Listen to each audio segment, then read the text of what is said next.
नमस्कार, कैसे हैं आप? मैं हूं मनीष ठाकुर और आप देख रहे हैं द व्यूज़ मीडिया। क्या औरंगाबाद पर सेकुलर से फिर हिंदुत्व का चोला ओढ़ने की साजिश में औरंगा फंस गया शिवसेना का? क्या अब ठाकरे सरकार बस महाराष्ट्र से जाने ही वाली है? औरंगाबाद पर अड़ंगा लगाकर अपने सहयोगी दल कांग्रेस से टकराकर शिवसेना शहीद होना चाहती है और फिर 2 कदम आगे 2 कदम पीछे चलना चाहती है। दरअसल बाला साहब ठाकरे का ये सपना था कि औरंगाबाद का नाम वीर संभाजीराव के नाम पर हो, और लगातार जब शिव सैनिकों को सेकुलर कह के चिढ़ाया जाने लगा तो उन्हें फिर से हिंदुत्व का आवरण ओढ़ने की याद आ गई। लेकिन एक पेंच फंस गया है। सोनिया गांधी ने महाअघारी सरकार में शिवसेना की अगुवाई तभी स्वीकार की थी जब ये common minimum programme totally secular होगा। अब कांग्रेस की दलील है कि औरंगाबाद कॉमन मिनिमम प्रोग्राम में है नहीं, इसलिए शिवसेना ऐसा कर नहीं सकती। लेकिन शिवसेना ने अपनी जान फंसा ली यह कहते हुए कि औरंगाबाद का नाम संभाजी राव के नाम पर होना था और ये बाला साहब ठाकरे का सपना था, तो हम इसे पूरा करेंगे ही। ये जिद करके क्या शिवसेना फंस गई है?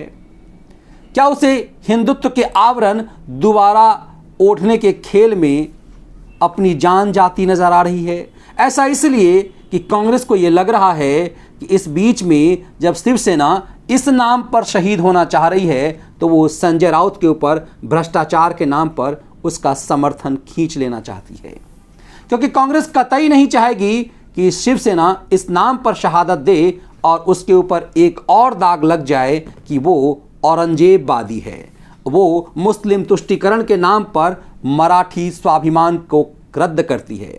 क्योंकि दूसरे हिस्से में कुछ भी कर ले, महाराष्ट्र में मराठी स्वाभिमान के नाम पर कांग्रेस का बैकफुट पे आना कांग्रेस के लिए परेशानी का सबब बन सकता है।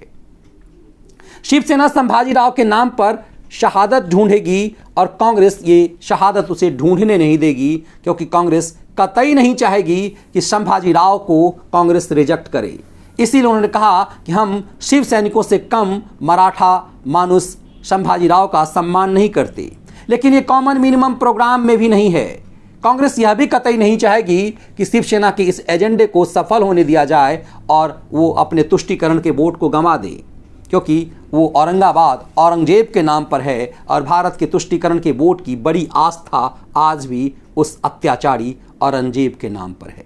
इस बीच इस मौके का फायदा उठाने क्या गडकरी जैसे चालाक नेता महाराष्ट्र पहुंच गए? महाराष्ट्र क्यों पहुंचे हैं गडकरी, ये सवाल उठने लगा है। दरअसल महाराष्ट्र पहुंचते ही नितिन गडकरी ने शिवसेना के कद्दावर नेता रहे पहले मुख्यमंत्री मनोहर जोशी से मुलाकात की। कहा जा रहा है कि महाराष्ट्र के 2 और मुख्यमंत्री से भी गडकरी की मुलाकात हुई है और वो विपक्ष के मुख्यमंत्री हैं। वो चाहते हैं सरकार के साथ आना, लेकिन उनकी कुछ शर्त है, कुछ पुत्र मोह है, किसी की पुत्री मोह है।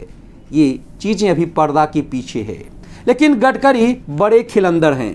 गोवा में बहुमत तो किसी को नहीं थी, कांग्रेस सबसे बड़ी पार्टी थी, लेकिन कांग्रेस के नेता दिग्गी बाबू गोवा में मौज करते रह गए होटल के अंदर, और गडकरी वहां पहुंच करके दूसरे नंबर की पार्टी होने के बाद भी सरकार बना ली।